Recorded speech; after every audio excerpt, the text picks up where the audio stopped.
This is the Jama Masjid in New Delhi. It's a classic example of Indian engineering, architecture, and design skills. This mosque was built in the 1600s. Nowadays, India's considerable skills in engineering and design are being used for a different kind of architecture, computer software, as India plays a leading role in a growing trend toward low-cost, offshore software development. Today, we take a look at software from India on this edition of the Computer Chronicles.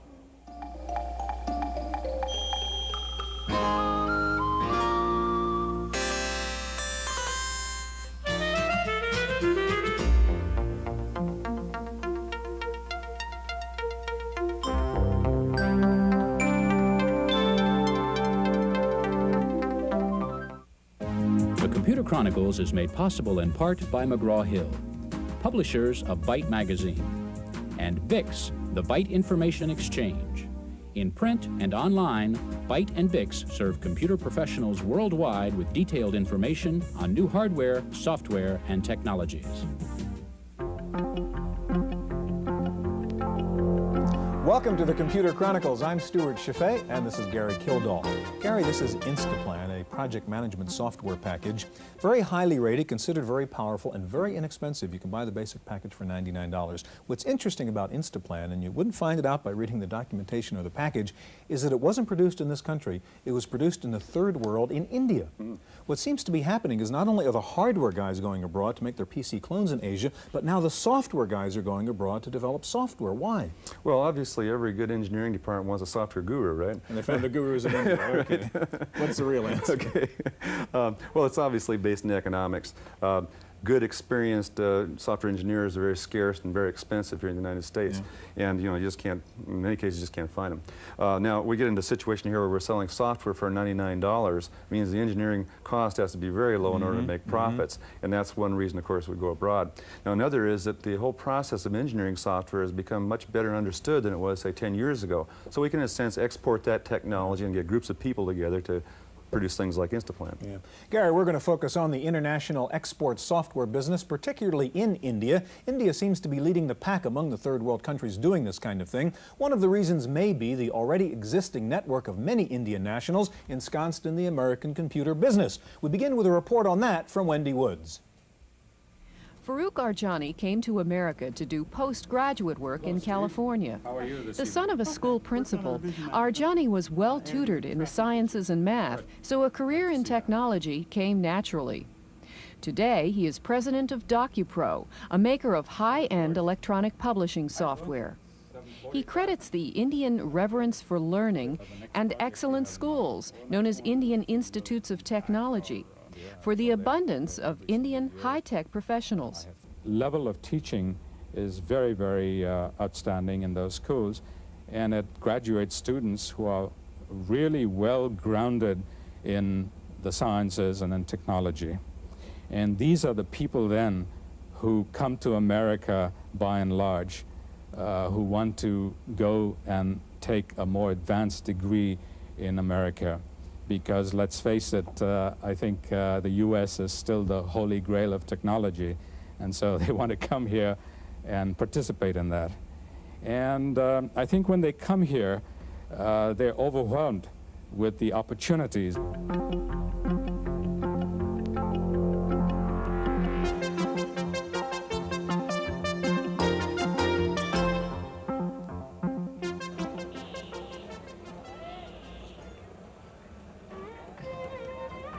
Modern India often seems to be bursting at the seams with impatience, impatient to move forward and desperate to move up. A country that knows its abilities and is striving to make them known to the world. Burdened with a population over 3 times as large as the United States, with diverse languages and religions, India faces monumental challenges, socially and economically.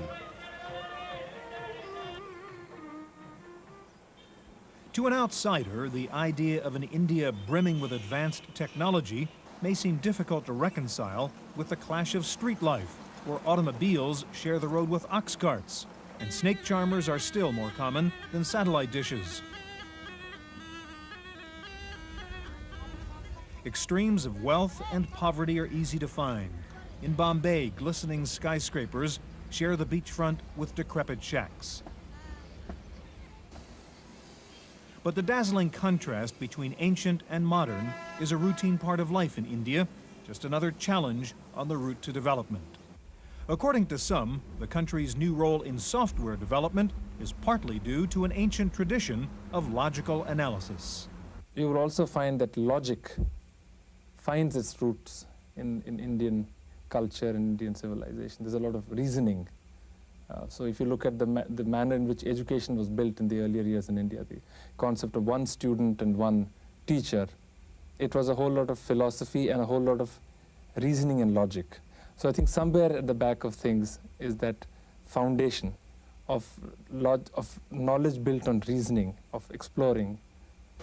India's new stature as an offshore center for software came about slowly, but it's picked up tremendous speed in the last 5 years. The government's liberalized computer and software policy of 1984, combined with a growing reputation overseas, made the Indian computer industry a choice prospect for joint ventures and high-tech developers. The burgeoning software industry here in India has led to a concentration of computer companies in the south of the country in the city of Bangalore. It's the fastest growing city in India. The Indians like to think of this as their own sort of Silicon Valley, though it might just as well be called Joint Venture Valley, since software development deals are under discussion with a host of major American computer companies, such as Prime, Sun, and Apollo, Hewlett-Packard, Texas Instruments, Unisys, Digital Equipment, Ashton Tate, and Microsoft. Not unlike California's own Silicon Valley, Bangalore's high-tech firms seem to breed more of the same. India's Space Center is located here, along with a sizable portion of the aerospace industry. In the center of town is the lush campus of the Indian Institute of Sciences, where research in parallel processing and superconductivity goes on inside, while a more basic kind of labor continues outside. Texas Instruments was the first American company to establish a fully owned software subsidiary here in a modern office building, complete with its own satellite dish. But other American firms were quick to follow. Digital Equipment Corporation, already the major presence in India since a hasty departure by IBM, recently spawned a new company called Digital Equipment India. Some of DEC India's projects include network operating systems, database managers, compilers, and designing VLSI, or very large-scale integrated circuits. The company decided there were several good reasons to expand in India. Well, there's a tremendous cost advantage. As you know, the cost of Indian manpower is significantly less than what it is in the States. In terms of digital's likes and dislikes, we found over the years, in the last couple of years, that they have supported us extremely well. The brain power is here, the technical talent is here. The numbers that I'm giving you probably are about 3 years old when we did the feasibility report. But we felt that the cost of doing such work in Massachusetts was close to about $50 an hour, while we were able to contract with Hindetron for the same work at about $15 an hour. Lower development cost is a compelling attraction for any competitive business, especially in the computer software field, but the complexity of software development requires more than just cheap overhead. It calls for a sustainable level of quality, which is maintained in turn by good programmers and engineers. Once we were over the training period and logistics, the logistics and the communications between the two places, once we established those links, we felt that the quality that we were getting out of our export unit here in near Bombay was equal to what we were getting in Massachusetts. In fact, I would even comment the documentation was in some way was better because it was a lot more detailed. DEC's new joint partnership conforms to the Indian government's new model for joint ventures, restricting foreign ownership to 40%. And it is the first such minority ownership deal ever for digital. Across town, a well-established Indian computer firm called PSI continues quietly to build up its American customer base, which it started to develop in the early 1970s. PSI's founder, University of California graduate, looks with favor upon the new invasion of foreign computer companies. I think it's a great thing for us because it's going to drive technology. It's going to make our people, it's going to hone their skills, you know, further. It's going to keep us in touch with the state of the art. And I really welcome this kind of influence. PSI's big partner is Bull Computer of France, recently merged with Honeywell. But their software projects span the globe. PSI has developed software for Western Union, Harris, and Whirlpool in the United States. A Japanese company hired them to write a bilingual Japanese and English word processor. And in another project for Japan, they created a Unix lookalike called Unix. PSI's founder recognizes that while the Indian software industry has made great strides, it takes more than technology to gain a foothold in the Western markets. Our weakness is that we do not have a marketing reach within the US. We have to necessarily, today at least, depend on being able to convince a set of customers that we may meet, a set of potential customers that we may meet somewhere or the other, or if they hear from some of our other customers. Hopefully that will also change in the future so that we can make our abilities, our credibility known to many more companies. Bangalore is also home to Wipro Systems and Wipro Information Technology. Wipro, which stands for Western Indian Products, got its start selling vegetable oils. Today, Wipro Information Technology is India's second largest computer company, specializing in board design. The company raised eyebrows at the recent Fall Comdex show, where it was one of only 3 companies in the world to unveil a high-speed 386 motherboard. Wipro surprised many industry people also with one of the first 386 multi-bus machines. We were, and in fact Intel were the people to tell us this. They said we were the first in the world to do this outside of the US, and the 5th company in the world to be able to do this altogether. On the multi-bus too, I'd say they're saying that we are amongst the earliest in the world to be doing it. Now, I wouldn't know whether we are the first in the world, or certainly I think what we're going to be able to do, we've already delivered systems. Most of Wipro's software has focused on the PC, but the company is expanding now to other platforms like the Macintosh and the workstations of American-based Sun Microsystems. We have a capability which is very unique and very valuable in the States, and we are defining that as the product development capability. So we are forming alliances on a product-by-product basis with various US firms that have the clout and the capability and the access to these distribution channels, and acting as an extension of their R&D capability. An example of that is our product Instaplan, where a company called Instaplan USA, which is a US corporation, markets our product in the US. And in fact, a month or so ago, PC Week rated it as the 2nd best project management software package in the world. Wipro's newest projects include SoftLAN, a software-based local area network, and Multi-DOS to make the PC-AT into a multi-user system. As with other Indian vendors, Wipro had doubts about advertising the Made in India part of their product. Very candidly, to some extent, there was some hesitation early on in saying that this product was developed in India, because we were worried that there would be a built-in resistance to buying something from a less developed country, okay, which does not really have a great name in computers. But now that is becoming less of an issue because that product is now firmly established in the US marketplace. In fact, just as an aside, my alma mater, Harvard Business School, is now using it in their MBA program. So our initial approach was indeed, very honestly, to downplay the Indian content. But now we are becoming pretty aggressive and vocal.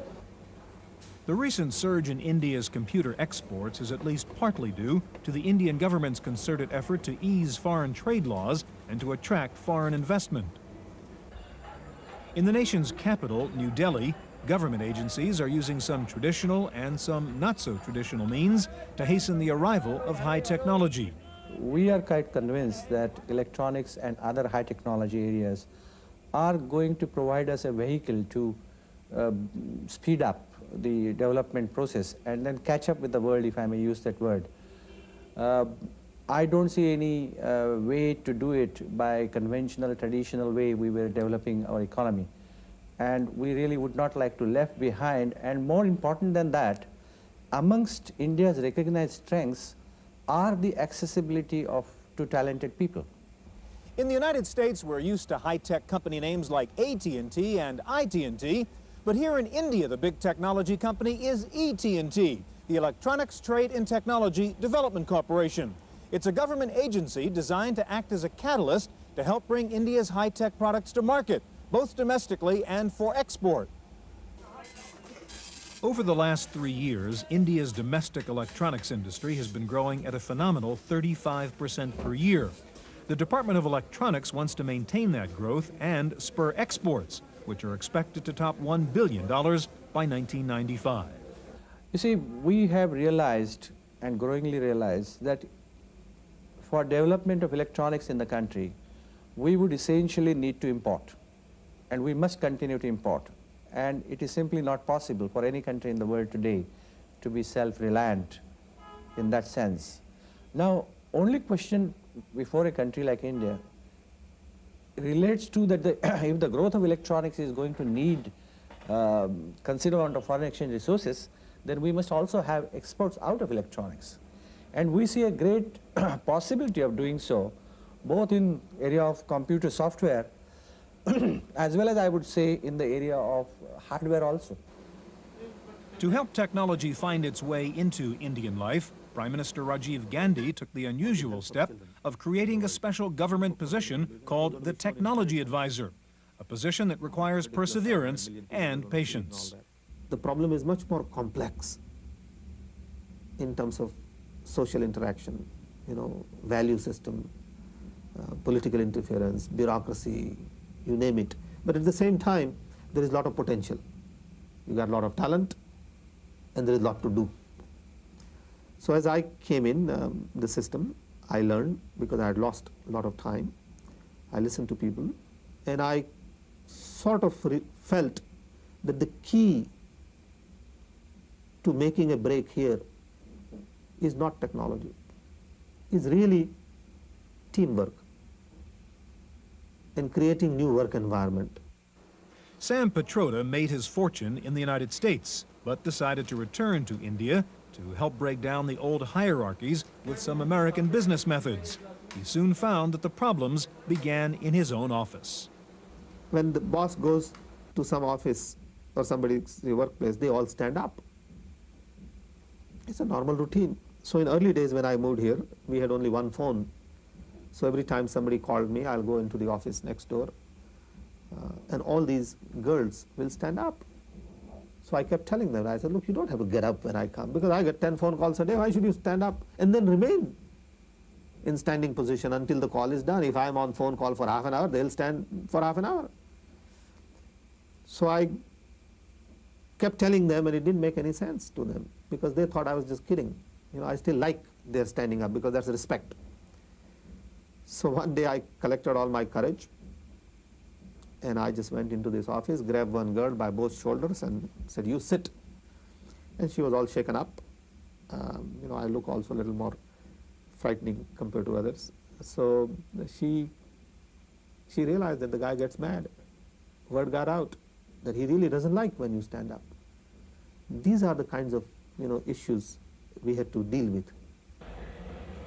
India's bid to become a major player in the world of high technology faces other obstacles as well, mostly due to the rudimentary infrastructure of the country, only now beginning to improve. In particular, communication by telephone can be exasperating. It's a very serious problem for us, but we've compensated for it in the facility. We've got uninterrupted power supply, full generating systems. Communications problems are more a problem internal than they are external. Communications through external to the United States is relatively good.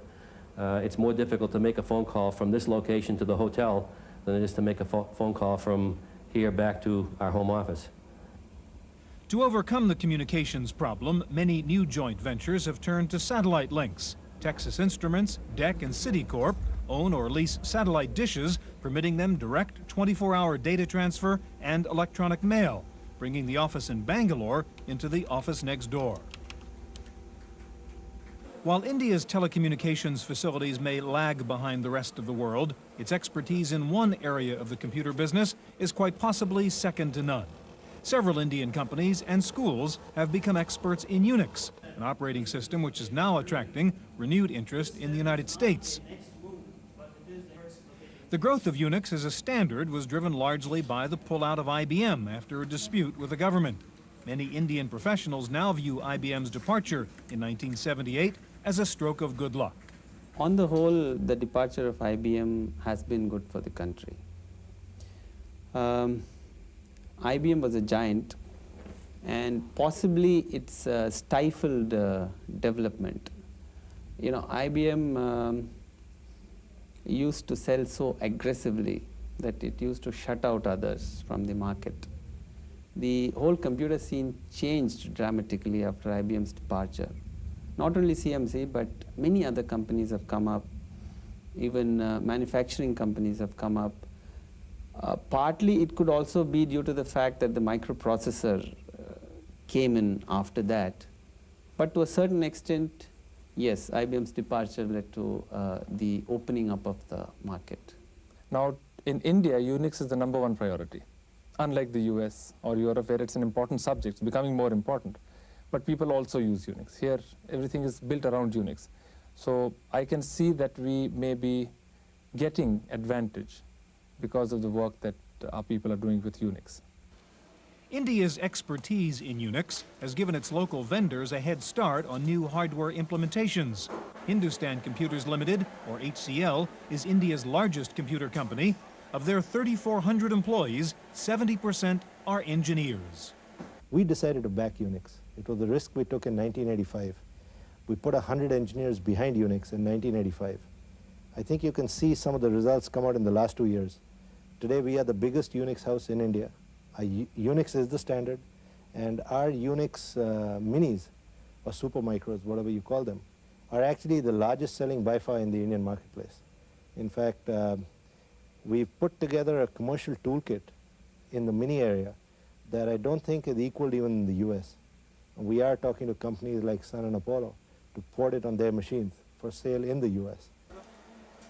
HCL's latest machine is the Magnum, a multi-processor super mini-computer running Unix System 5 version 3. The Magnum can handle multiple motherboards and has found a niche market in the United States. AT&T has acknowledged the company's leading role in Unix development. We knew the 030 was coming out. We are a source licensee on Unix, so we have the source. So we simulated the chip, developed a board, ported the software on it, on this simulated board, and waited for the chip. We didn't know we were the first. In fact, the AT&T people came in and said, you know something, you're probably the first guys to show this in an exhibition. No one's really talked about it. And that's the time we looked at it and said, hey, you know, if we'd really thought of it earlier, we could have made these boards and sold them out in the US. People would have bought them because this was the window of opportunity. HCL's jump on the competition is not entirely the result of its faith in Unix. Like many other Indian computer vendors, HCL has access to a large pool of locally educated programmers and engineers, claimed to be the second largest number of college-educated personnel in the world. That's it for part one of our look at third world software. On part two, we'll see how Indian software solved the problems of one of the world's largest train systems. We'll look at India's competition, and we'll show you the high-tech side of Bombay. For the Computer Chronicles, I'm Stewart Cheifet.